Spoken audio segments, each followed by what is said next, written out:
Break के बाद बात करेंगे अगली खबर की। प्रदेश के मुख्यमंत्री पुष्कर सिंह धामी खटीमा में चल रहे निर्माण कार्यों का निरीक्षण करने के लिए अचानक खटीमा पहुंचे। सीएम ने मंडी समिति में धान क्रय केंद्रों का निरीक्षण किया। उन्होंने आश्रम पद्धति विद्यालय और एकलव्य विद्यालय में चल रहे निर्माण कार्यों का भी जायजा लिया, जहां निर्माणदेही संस्था के अधिकारियों को 15 दिसंबर तक निर्माण कार्य पूरा करने के निर्देश दिए गए। इस दौरान मुख्यमंत्री ने एक मूंगफली के ठेले पर पहुंचकर मूंगफली भी खरीदी।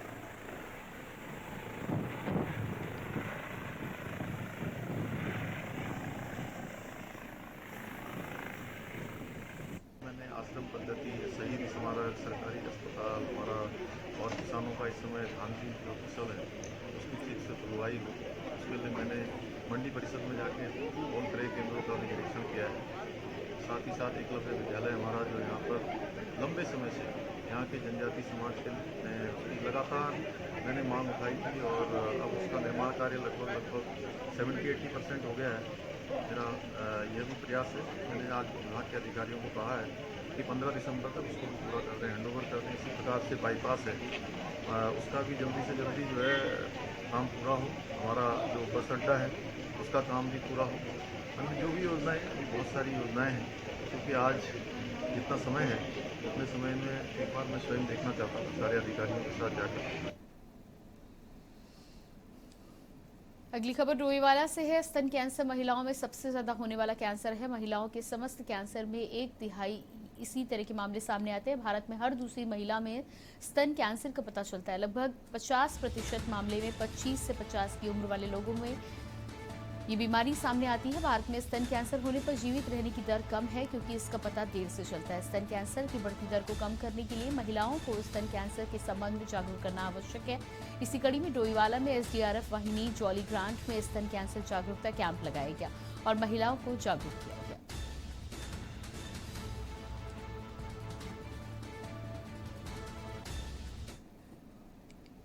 खबर मसूरी से है, जहां माल रोड स्थित झूला घर पर मसूरी देहरादून विकास प्राधिकरण द्वारा निर्मित 106 फीट ऊंचे स्तंभ पर राष्ट्रीय ध्वज का लोकार्पण कैबिनेट मंत्री गणेश जोशी के द्वारा किया गया। झूला घर पर आयोजित कार्यक्रम में कैबिनेट मंत्री गणेश जोशी ने कहा कि इस कार्यक्रम को और भव्य रूप दिया जाना था और मुख्यमंत्री द्वारा इसका लोकार्पण किया जाना था, लेकिन आपदा के चलते मुख्यमंत्री यहां नहीं पहुंच पाए। उन्होंने कहा कि राष्ट्रीय ध्वज से माल रोड की गरिमा और बढ़ी है। मसूरी में हेलीपैड की सख्त आवश्यकता है, जिसको लेकर लगातार कार्य किया जा रहा है। मसूरी के विकास की कड़ी में, सौंदर्यीकरण की कड़ी में आज एक कड़ी और जुड़ी है। झूला घर पर राष्ट्रीय ध्वज जो 106 फीट का पुल है उस पर राष्ट्रीय ध्वज हमने यहाँ पर लगाया है और जो कि यहाँ के सौंदर्य में है चार चांद लगा रहा है। और इसके लगने के बाद निश्चित ही जब टूरिस्ट आएगा तो यहाँ पर उसको देखने आएगा।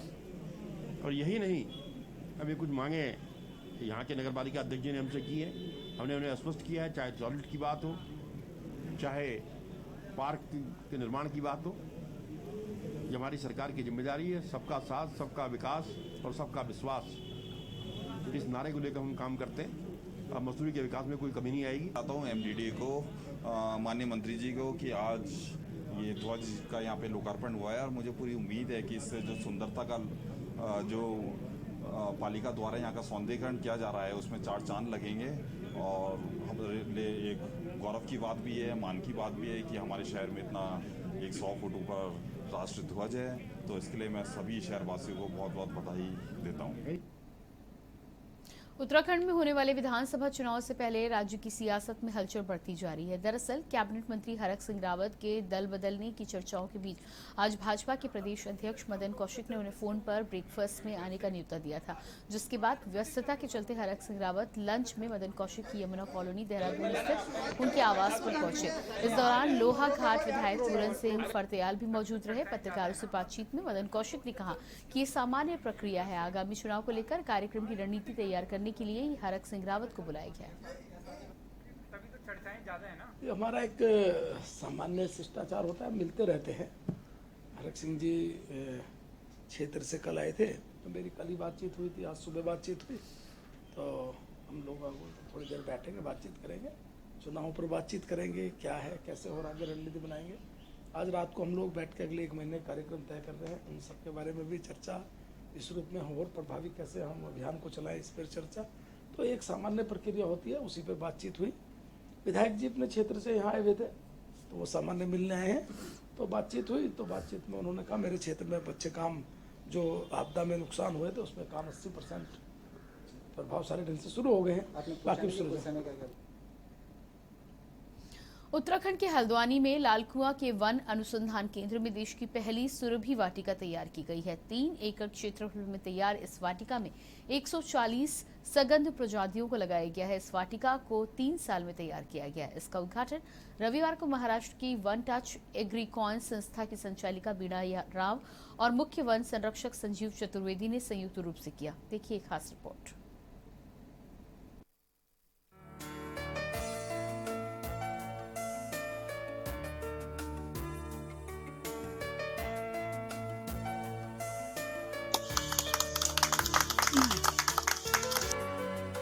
मुख्य वन संरक्षक संजीव ने बताया कि देश के विभिन्न राज्यों से सघन प्रजातियों को लाकर यहां लगाया गया है।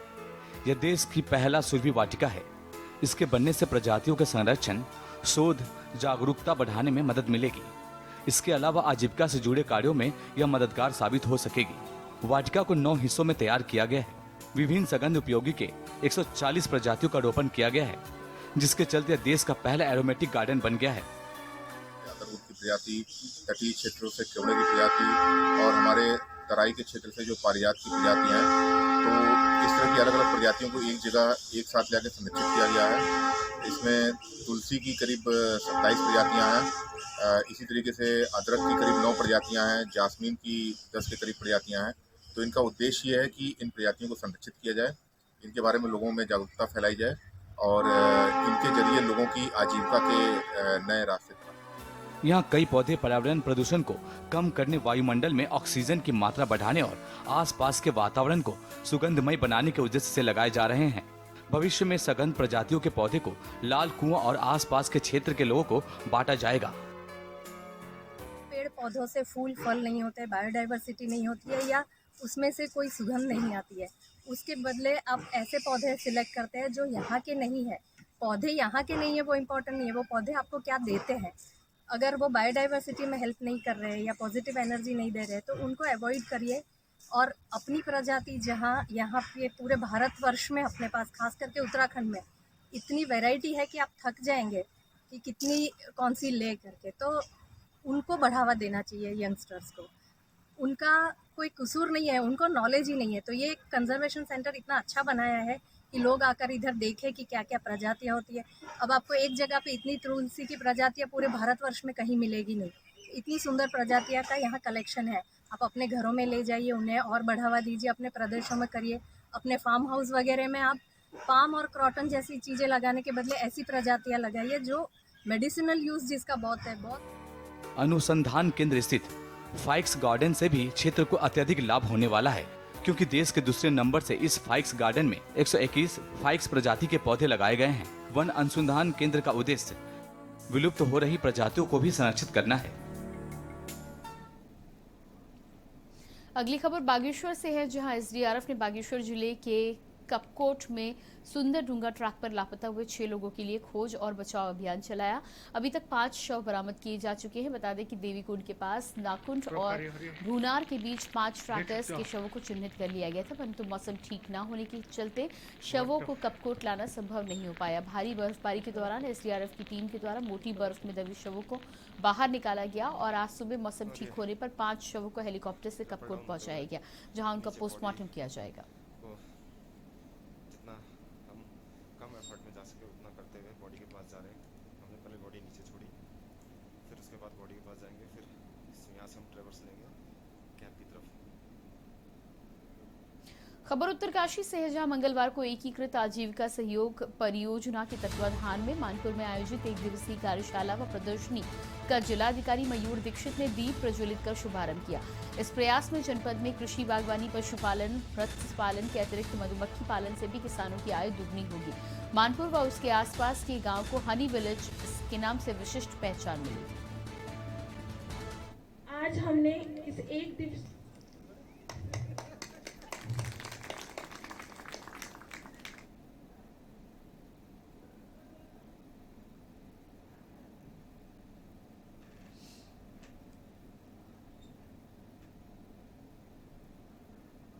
कहते हैं। स्वादुदायक मतलब जिससे मधुमक्खी पकड़ी जाती है, जिसमें मधुमक्खी रखी जाती है। उसके अलावा विकसित किया जा रहा। और इसी बीच बुलंदशहर से बड़ी खबर आ रही है। 12 वर्षीय किशोरी